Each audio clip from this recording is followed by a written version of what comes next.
इस बार कांग्रेस की तरफ से कौन खड़ा हो सकते हैं, कौन सी महिला आपको लगती है इस बार आए जो आपको और बीजेपी को टक्कर दे सके? क्योंकि आज जो कांग्रेस की स्थिति है वो थोड़ी सी ऐसी है, लेकिन जनता को एक विश्वास है क्योंकि जब भाजपा आ सकती है इतने टाइमों से, 2014 से पहले क्या थी और आज वो क्या है, तो कांग्रेस को भी उठने में कोई समय नहीं लगता। चलो ये जनता के ऊपर है, जनता का एक विश्वास की जरूरत है।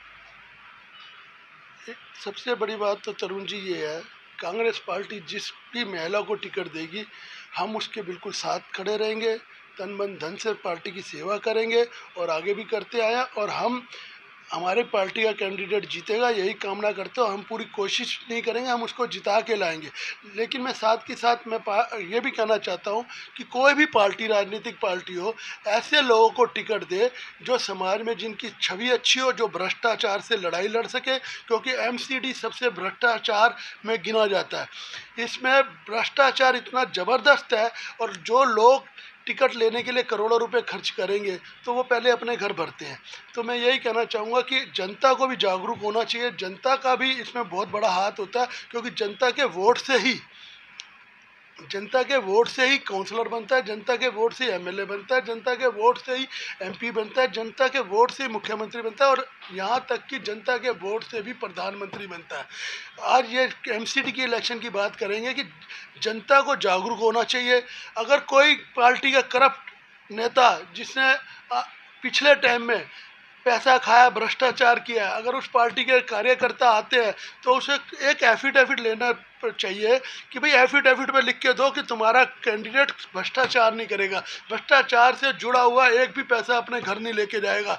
हाँ, तो अगर तुम उसके लिए वोट मांगने आए हो उतना ही जिम्मेदार वो भ्रष्टाचारी है जिसको जिता के तुम लाए हो और तुम भी उतने ही उसके हकदार हो, तुम भी उस भ्रष्टाचार से उतने ही जुड़े हुए हो। तुम ये नहीं कह सकते कि भाई उसने कर लिया, उसने नहीं किया। तुम जब उसको जिता के लाए तो उस जिम्मेदारी आपकी भी बनती है कि आपका कैंडिडेट कैसे भ्रष्टाचार कर सकता है।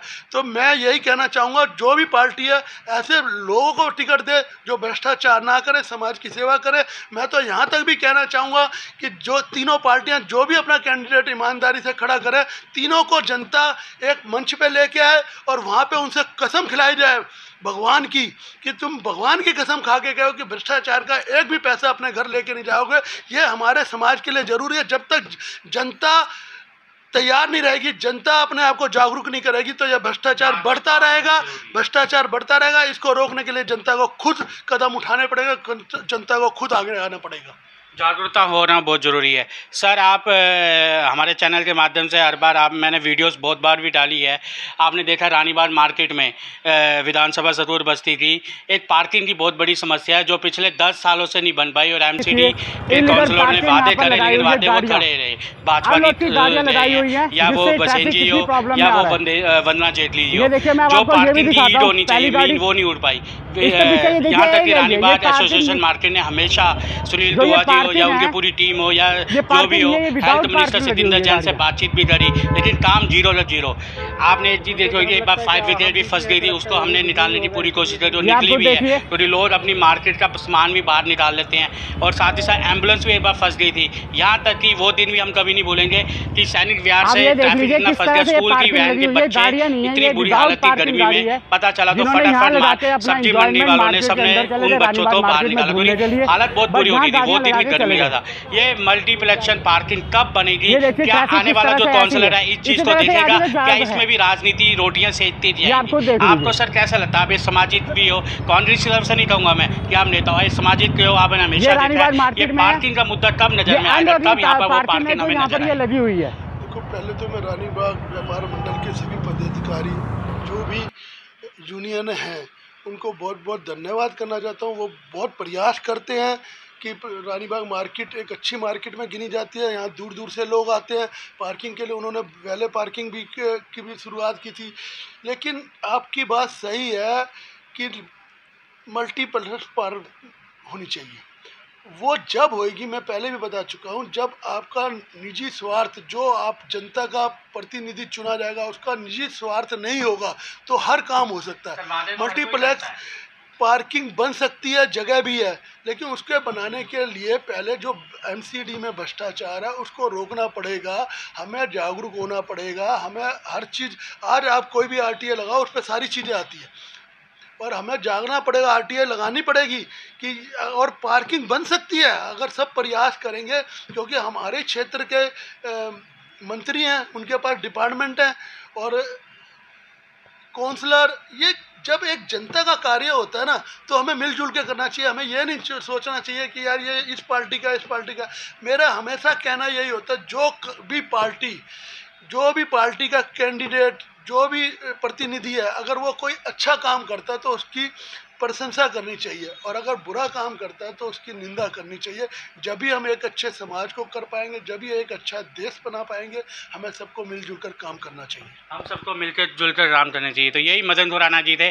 बात सारी वही है, जब भी कोई काउंसलर आता है एमसीडी के चुनाव में, रोटियां सेकता है और जनता से वादे करता है, लेकिन जब वो बैठ जाता है सीट पे तो उसको सीट ही नज़र आती है, जनता के प्रॉब्लम सॉल्व नहीं आती है।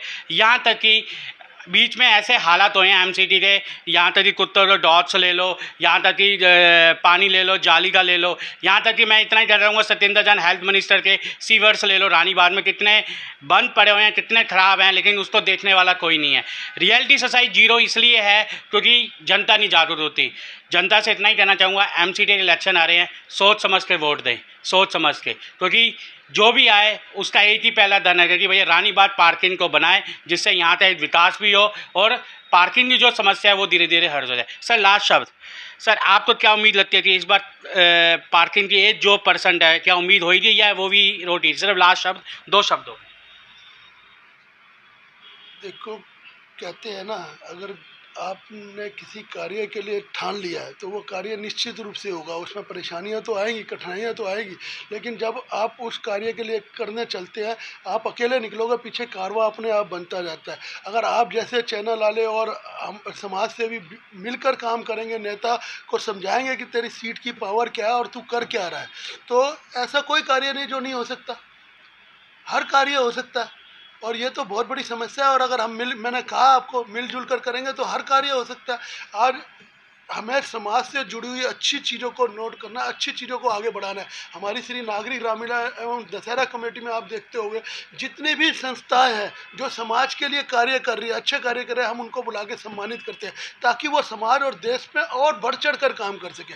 तो अगर हमें कोई भी काम करना पड़ा, सारी संस्थाएँ इकट्ठी होंगी, अच्छे काम के लिए कौन मना करता है, लेकिन इसके लिए आपको आगे बढ़ना पड़ेगा। एक संस्था को, किसी को मिलजुल कर एक जब झंडा उठाया जाता है तो उसके लिए सब कार्य अच्छे होते हैं। और हम आगे यही चाहेंगे कि प्रभु राम भगवान हमारे को इतनी शक्ति दे कि हम पार्किंग के साथ साथ अपने इलाके और समाज और देश का विकास कर सकें।